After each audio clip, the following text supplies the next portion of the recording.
Únicamente. Casi un columnista. Casi un columnista, sí. ¿no? Aquí el economista platense Alejandro Marcó del Pont. ¿Cómo estás, Alejandro? ¿Qué tal? Hola, ¿Cómo les va? Alejandro. Muy bien. Muy bien. Bueno, muy bien no nos va. Si no, no te hubiéramos invitado. ¿Cómo estás viendo estos últimos? Has publicado una editorial muy interesante el otro día en el Tábano y efectivamente, y ahora, bueno, ha aparecido este nuevo lanzamiento de botes por parte del gobierno que nos recuerda al Titanic cada vez que los nombramos. Ay, sí. Y efectivamente, bueno, queríamos saber tu opinión al respecto. Bueno, me parece que lo del Fondo Monetario el viernes, que se dio a conocer, primero el Fondo Monetario sigue siendo el mismo Fondo Monetario, o sea, el de Ucrania, el de Grecia, el que esquivó Portugal, el que ahora tiene problemas en Haití y en Egipto, así que sigue siendo el mismo, con la misma lógica. Me parece que hay dos cosas para dividir. Una cosa es la parte financiera y otra cosa son las indicaciones del fondo o por lo menos el acuerdo con el Fondo Monetario. La parte financiera, en realidad más que los botes, es en realidad las levac-aletes, me parece. Pareciera que no tuviera coherencia porque el ABC financiero te indica de que si vos tenés problemas en el corto plazo, lo primero que tenés que hacer es intentar patearlo a largo plazo. Y estos están cambiando una deuda en pesos de corto plazo por una deuda en dólares, una moneda que vos no manejás, también de corto plazo. Una cosa es como si en realidad esta sustitución de bombas me parece que son peores, o por lo menos lo que están ganando es tiempo para cuestiones de ellos. Me parece que es más... Ganan tiempo y además es como que habilita nuevas posibilidades de bicicletas financieras, ¿no? A mí me da la sensación de que están ordenadamente, dentro de lo que pueden, haciendo las valijas, tratando de hacer los negocios. A ver, esto tiene toda una lógica desde el blanqueo con las LEVAC con que vos puedas escaparte en dólares. De hecho, los inversores externos se fueron todos en mayo, entonces, sí. Bueno, queda una parte, BlackRock, con los que ellos acordaron, Templeton, que son los que tienen inversiones sobre todo en los ADR, en las empresas que cotizan en la Bolsa de Nueva York, argentinas, y ellos mismos, que lo que yo creo es que están ganando tiempo para poder cerrar ciertos acuerdos que necesitarían más la flexibilización laboral, tratar de vender las acciones del Fondo de Garantía Sustentable del ANSES, que son de ellos mismos, reacomodar por si no alcanza el financiamiento, tratar de quedar cubiertos en dólares. Así que me parece que, la lógica, esa es la lógica como si fuera de negocio, ¿no? La lógica del fondo me parece que es exactamente la misma y que tiene que ver con la estructura del pensamiento, tiene que ver con la estructura del pensamiento político de ellos, o sea, que se suele confundir. Una cosa es lo público, o sea, el neoliberalismo no quiere terminar con lo estatal, puede querer un Estado diferente al que nosotros tenemos como concepto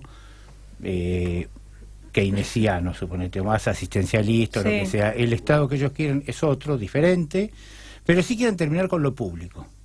Eso es diferente, o sea, volverlo público privado. Y en general todas las condicionantes que el Fondo Monetario puso van en ese sentido, o sea, tratar de que los empleos públicos tengan solamente un 8% de incremento salarial, con lo cual vos desfinanciás todo lo que sean servicios públicos, porque si vos no aumentás los salarios, el básico, en general, IOMA o las obras sociales o el mismo ANSES recibe los aportes de acuerdo a la base que vos le estás dando de tu salario. Entonces, o lo ponés por ese lado o lo ponés por otro.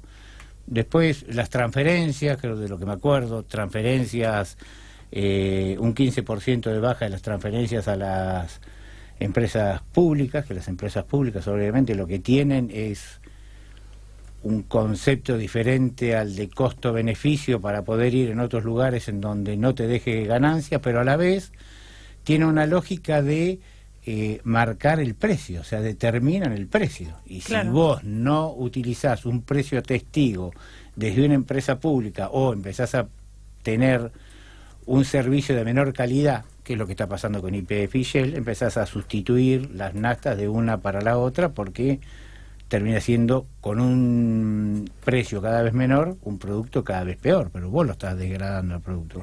Con lo cual está llevando a hacer esto que estoy diciendo, o sea, que lo público se vuelva privado. Lo mismo con la educación, lo mismo con la salud, o sea... Sí, porque están, digamos, es en todas las áreas.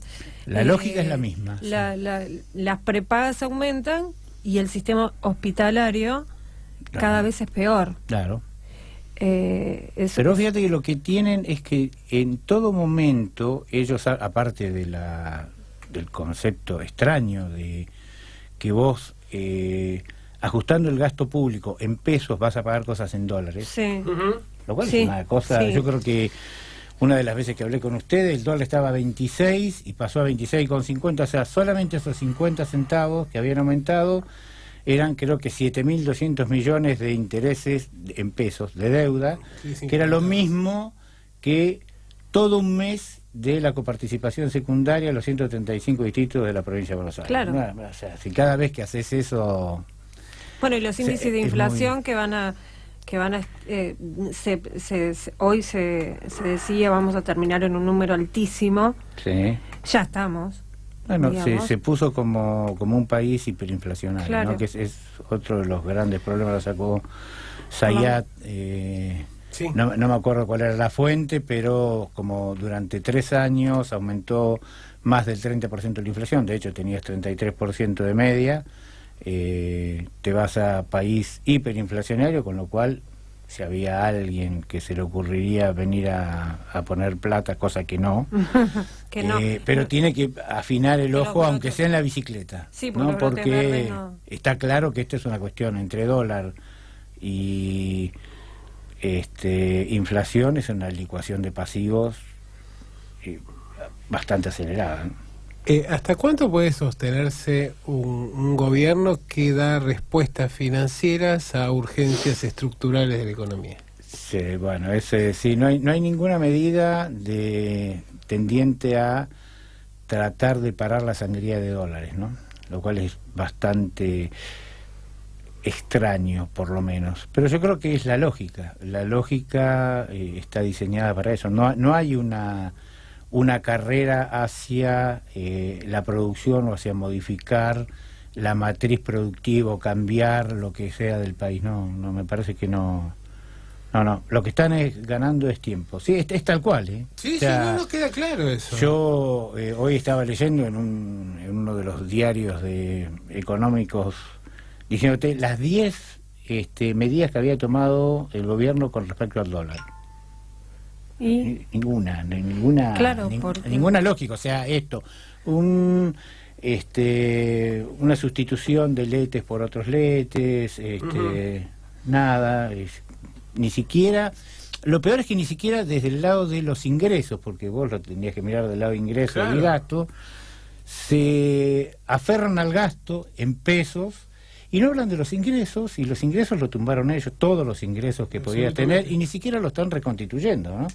Hablaron un poco de las retenciones rápidamente, le dijeron de que bueno, esta opción de retenciones bajando al 5% mensual no es viable, porque aparte haces negocio, o sea, cada mes que vos no liquidás, ganás, entonces es menos negocio. Sí, no. ¿Cuánto? Bueno, lo que yo escribí justamente tiene que ver, los norteamericanos sabrían cuánto. Así es. Con el spread que existe entre la tasa de interés del corto plazo y el largo plazo. Acá como no hay una tasa de largo plazo que te pueda marcar, obviamente todas las tasas de corto plazo son tan grandes que te diría, los norteamericanos dicen que entre 6 y 24 meses vos deberías de tener problema, por lo menos la economía norteamericana ha marcado en 63 años, y no se han confundido jamás, cada vez que da negativo, solamente en un solo caso, en el 65. Después todos los demás, ellos te marcaban que entre 6 y 24 meses venía una crisis y venía una crisis. Bueno, si querés el tiempo, porque yo creo que la gran apuesta, lo que todo el mundo está mirando, o que debería de mirar, es tratar de acercarse lo más que se pueda a la explosión que va a venir, y yo creo que ya hay que empezar a conversar, por lo menos, o armar paper de, bueno, qué es lo que se hace después, dónde vamos a estar parados después de esto. Esto es, yo creo que es el 83, no es el 2001, eso está claro. Esta gente tampoco forma parte del 2001, no se va a ir en un helicóptero, porque te vas a tener que sentar a negociar con ellos cuando pase algo, porque son los dueños de la mayoría de las empresas. Entonces yo creo que es más complejo quién llega, cómo llega y qué es lo que podés hacer. Encima, cuál es el sujeto político, que es un poco peor, porque la burguesía argentina, viste que siempre había, o los que estamos en el campo medio popular, siempre imaginamos una burguesía nacional que podía cambiar la estructura. Bueno, esa burguesía hoy en realidad tiene los mismos objetivos que la burguesía de los países centrales, pero encima es satelital, o sea, ni siquiera es que, aunque vos la apoyaras, estaría de acuerdo con vos con armar una matriz productiva diferente, o dedicarse a la tecnología, o decir, ¿por qué tenés que mandar al espacio algo, aunque sea un lavarropa, como dicen ellos? No, porque no tiene sentido. En realidad para ellos no tiene sentido, y eso es mucho más difícil. Encontrar el sujeto político de eso es mucho más difícil. Sí, porque realmente a veces se plantea en algunos medios si va a venir una andanada de la justicia respecto al gobierno actual, a partir, bueno, de una serie de cuestiones que ya estuvimos desarrollando ampliamente a lo largo del programa. El punto es que es difícil llevar preso a Shell, por ejemplo, ¿no? O, digamos, o a la banca internacional. Me parece que acá hay una gran diferencia respecto de los gobiernos anteriores, y que efectivamente la situación, como señalaba recién Alejandro, es muy grave, pero evidentemente no se puede esperar una disparada como en otro momento, y tal vez esto es más grave porque en realidad, digamos, sabemos que posiblemente hasta el último día haya que estar soportando una profundización de lo que van a ser después consecuencias difíciles de revertir, por no decir irreversibles. Yo creo que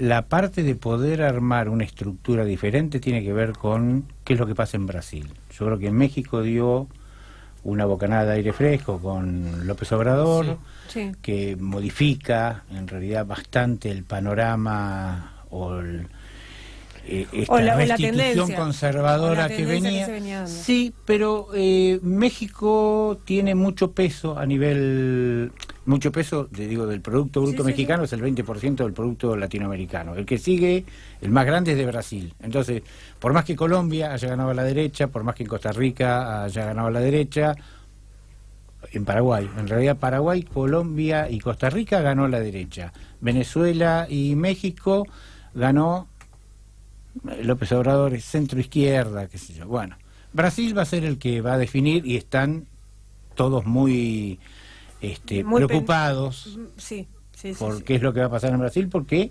puede modificar. Es grave también la situación de lo que está pasando. Gravísima. Yo puntualmente con Lula, es gravísimo. En la semana pasada, en 5 minutos, hubo una variación digamos, la estructura del militar haciendo fuerza para que un dictamen no saliera haciendo tiempo. Bueno, pero era un dictamen bastante cuestionable. Es difícil la situación. Sí, de todas maneras se ha degradado demasiado hay una degradación institucional política, que lamentablemente digamos, no solo es propiciada por los sectores antipopulares, sino que obviamente, digamos, en el estado de descomposición de la justicia brasileña claramente lleva a estas situaciones, ¿no? Y se genera un malestar social Y como bien decía Alejandro, y como antes decía el general Perón, ¿no? Que es decir, que para generar la integración americana hacía falta el ABC, ¿no? El triángulo Argentina, Brasil y Chile, y que lo que hicieran Paraguay, Colombia, Costa Rica era importante y se sumaba, pero que lo fundamental era esto. Y con el paso del tiempo la presencia de este gigante de Brasil ha sido determinante. Por eso estamos claramente atados como furgón de cola en muchos aspectos. Sí, somos furgón de cola, sí, pero aparte tenés que con Brasil, Rusia, China, o sea, el BRIC jugaba un papel muy importante. Sí.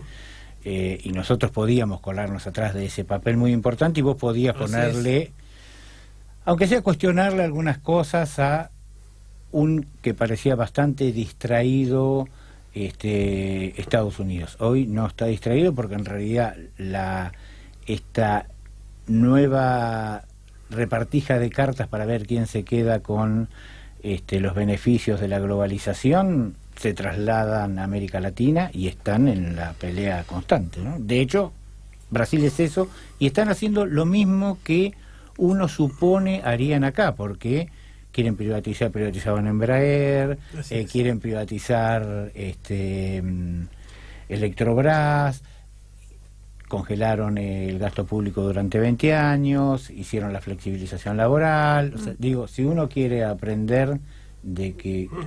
Porque en realidad el tipo más odiado en Brasil es el presidente, entonces uno dice, ¿y quién gobierna Brasil? Bueno, la oligarquía gobierna Brasil, la gobierna muy bien. Bueno. Se nos acabó el tiempo, lamentablemente. Sí, muy interesante. Realmente no pudimos dar ni una buena noticia a lo largo de las 2 horas, pero bueno. Sí, dimos una buena noticia que fue la conciliación que veremos del Ministerio del Trabajo. Es un paso, avance, por lo menos es una instancia de negociación, y también la otra que tiene que ver con esta convocatoria del peronismo federal, con Massa, con Randazzo, para tratar de ir integrando los espacios de la oposición en los próximos meses. Así que bueno, hay 2 puntos por lo menos para que invitan a cierto optimismo. Bueno, su parte optimista siempre, la mía no. Por suerte somos 2 y nos equilibramos. Y bueno, porque yo soy peronista. Yo no. Bueno, muchas gracias, Alejandro, por haber venido.